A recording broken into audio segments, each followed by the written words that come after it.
नमस्कार, हम संवाददाता अग्रवाल और आप देख रहे खबरें डिजिटल चैनल हालात शहर हल्द्वानी से। इस वक्त हमारे साथ बैठे हैं विनोद कुमार पिन्नू भाई। और यदि बात की जाए सीनियर लीडरशिप के द्वारा इनको एक बहुत बड़ा दायित्व सौंपा गया है। महानगर हल्द्वानी में उपाध्यक्ष के पद से इनको नवाजा गया है। सबसे पहले हम आपका अपने चैनल में स्वागत करते हैं विनोद जी। विनोद जी, बात की जाए पार्टी ने आपको इतना दायित्व सौंपा है और आगामी समय में 3 चुनाव हैं, इसको आप कैसे देखते हैं? सबसे पहले जिला अध्यक्ष राहुल छिम्वाल जी, महानगर अध्यक्ष वरिष्ठ अधिवक्ता आदरणीय गोविंद सिंह बिष्ट जी, हल्द्वानी के लोकप्रिय विधायक बड़े भाई सुमित हृदय जी का मैं विशेष आभार व्यक्त करता हूं, जो उन्होंने मुझे ये अहम जिम्मेदारी देके मुझ पे जो भरोसा जताया है। उस भरोसे पे मैं पार्टी के हित में जो भी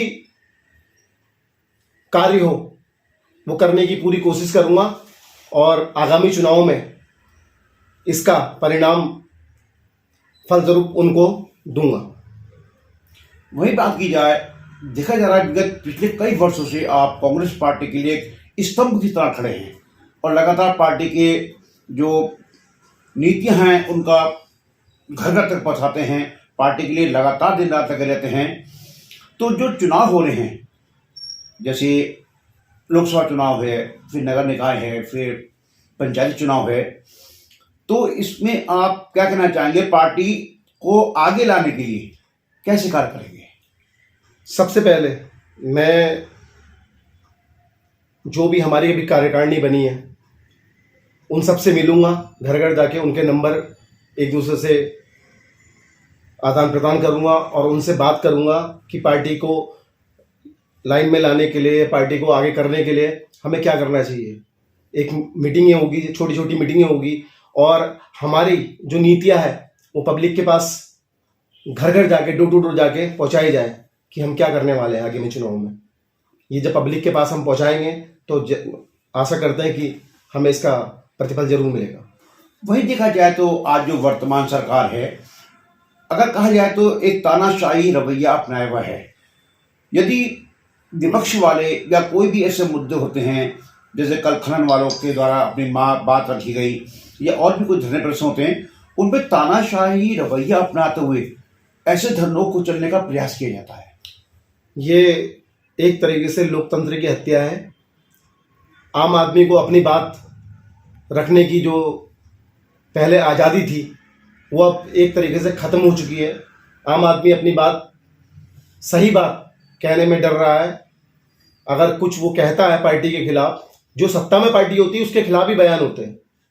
अगर कोई व्यक्ति भी, कोई आम आदमी ना कह पाए तो फिर लोकतंत्र कहाँ कायम रहता है? ये सीधे सीधे लोकतंत्र की हत्या है। एक बात और विनोद जी, 2022 चुनाव में हमारे देश के माननीय यशस्वी प्रधानमंत्री हल्द्वानी दौरे पाए थे। 2250 करोड़ रुपए लगभग, जहाँ तक भी जानकारी है, वो हल्द्वानी के बहुत ही बड़े विकास के लिए, बहुत ही कहना चाहिए एक मतलब उसके दे गए थे। लेकिन आज देखा जा रहा है पूरा हल्द्वानी क्या पूरे जिले की बात कर लीजिए आप, इतना बद से बदहाल हो चुका है। सड़कें टूटी पड़ी हैं, लाइटें जल नहीं रही हैं, पानी आ नहीं रहा है, स्वास्थ्य सेवा बिगड़ी पड़ी है, शिक्षा मिल नहीं रही है और ये भी पीठ तक पा रहे हैं कि हमने बहुत विकास किए हैं। जब आदरणीय प्रधानमंत्री मोदी जी ने जब ये घोषणा करी थी कि मैं हल्द्वानी शहर को 2250 करोड़ रुपए देके जा रहा हूं, तो लोगों में थोड़ी सी आस बनी थी कि शायद अब हल्द्वानी का विकास हो सके। लेकिन हल्द्वानी का विकास तो तभी दिखता है हमें जब कोई वीआईपी, कोई सत्तारूढ़ पार्टी का बड़ा नेता हल्द्वानी उसका आगमन होता है, तब दिखाई देता है। अदरवाइज ये जो गाय बैल जो घूम रहे हैं, आवारा पशु, ये गायब हो जाते हैं उस टाइम पे। लेकिन जैसे ही उनका दौरा खत्म होता है, ये दोबारा से पता नहीं कैसे आ जाते हैं। और उसके साथ साथ एक और सौगात दे दी गई है अब इनके द्वारा जी, बंदरों की सौगात, जो अब घर घर जाके नुकसान कर रहे हैं। और 2200 करोड़ रुपए कहीं भी धरातल पे कहीं भी नहीं दिख रहे। अब पहले रोडों में गड्ढे होते थे, अब गड्ढों में रोडें दिख रही है। वही बात की जाए तो जैसे सत्ताधारी पार्टी है, वो अक्सर विपक्ष पे आरोप लगाती है कि हम बहुत विकास कर रहे हैं, लेकिन विपक्ष जो है लगातार हमारे जो काम हैं उस पर आलोचना कर रही हैं, उस पर सवाल खड़े कर रही है, जबकि हकीकत ही है यदि कोई विकास होता तो दिखाई देता। आम आदमी छोड़िए आप, अब तो कोई वीआईपी है वो भी इनसे प्रश्न नहीं पूछ सकता। आज के आज 49 सांसदों को निलंबित कर दिया गया है। यहाँ अब प्रश्न पूछने की कोई आज़ादी नहीं रह गई है। लोकतंत्र की सरासर हत्या हो चुकी है भारत देश में, जो कि बहुत एक विकसित देश के दृष्टिकोण से बहुत गलत है, और इससे भारतीय जनता की कुरीतियां सामने आ रही है।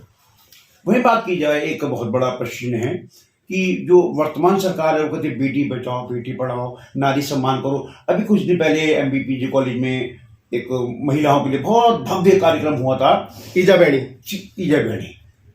और वहीं अभी कुछ ही दिन पहले नारी निकेतन में 15 साल की मुख बगी बच्ची, नाबालिग बच्ची के संग इतना बड़ा हादसा हो जाता है और सरकार से पल्ला झाड़ रही है कि उच्च स्तरीय जांच होगी। इससे पहले नैब में गोलाबार भी हुआ था, उससे पहले कई घटनाएं हुई हैं, लेकिन सिर्फ जांच क्या है। खाली इनका स्लोगन है कि बेटी पढ़ाओ बेटी बचाओ। मुझे तो कहीं भी पूरे प्रदेश में क्या पूरे देश में क्या कहीं भी बेटियों के लिए कोई विशेष इनका कोई वो देख नहीं रहा है कि ये कुछ विशेष कर रहे हैं। आप अंकिता भंडारी बहन, छोटी बहन अंकिता भंडारी हत्याकांड को देख लीजिए। आज तक उस वीआईपी का नाम इन्होंने क्यों नहीं सामने लाया गया है? तो इन्हें जल्दी क्या हुई उस समय? ये जो बुलडोजर जिन्होंने चलाया गया है रिजॉर्ट में, तो ये जो साक्ष्य थे वो मिटाने का इनका ये जो काम था वो उन्होंने पूरा किया अपना। जैसे कहा जा रहा है कि अभी जो रेखा आर्य जी हैं, मंत्री हैं, खेल मंत्री, उनके द्वारा एक बयान दिया गया है कि जो बच्ची संग अभी नारी निकेतन में जो भी घटना घटी है, जो भी दुष्कर्म हुआ है, उच्च स्तरीय जांच के लिए देहरादून टीम हल्द्वानी पहुंच रही है। लेकिन अभी कोई भी ऐसी रिपोर्ट सार्वजनिक नहीं की गई है, यहाँ तक कि मीडिया को भी उस बच्ची से मिलने नहीं दिया जा रहा, दूरी बनाए रखी हुई है। ये देश में पहली बार नहीं हो रहा है। ये देश में पहली बार नहीं हो रहा है। बहन मनीषा जो यूपी के किसी कस्बे में रहती थी, उसका जो अंतिम संस्कार था रात के 2 बजे हुआ गया। वो किस नियमों के आधार पर हो गया ये बताइए? किसी पत्रकार को उसके पास तक नहीं जाने दिया गया, उसके परिवार के पास तक। ये पहली बार नहीं हो रहा कोई, ऐसी अनेकों घटनाएं हैं।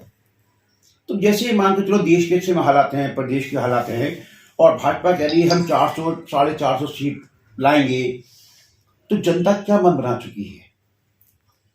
जनता के मन में जो है वो आगामी चुनाव होने के बाद जब रिजल्ट निकलेगा तो उसके साथ साथ सबके सामने आएगा। मुझे तो नहीं लगता कि अब इस समय ये परिवर्तन का समय है, और मुझे पूरी उम्मीद है कि कांग्रेस पार्टी फुल बहुमत के साथ, संपूर्ण बहुमत के साथ केंद्र में आएगी और देश का विकास करेगी। तो आपने देखा ये हमारे साथ थे विनोद कुमार भाई पिन्नुल, जिनको कांग्रेस के शीर्ष नेतृत्व ने नगर उपाध्यक्ष का एक दायित्व सौंपा है, और इनसे हमने आज खास बातचीत की कुछ खास मुद्दों पर, जिनके द्वारा विनोद भाई के द्वारा बेबाकी से जवाब दिया गया। आपका हम पुनः अपने चैनल पर हार्दिक धन्यवाद। स्वागत।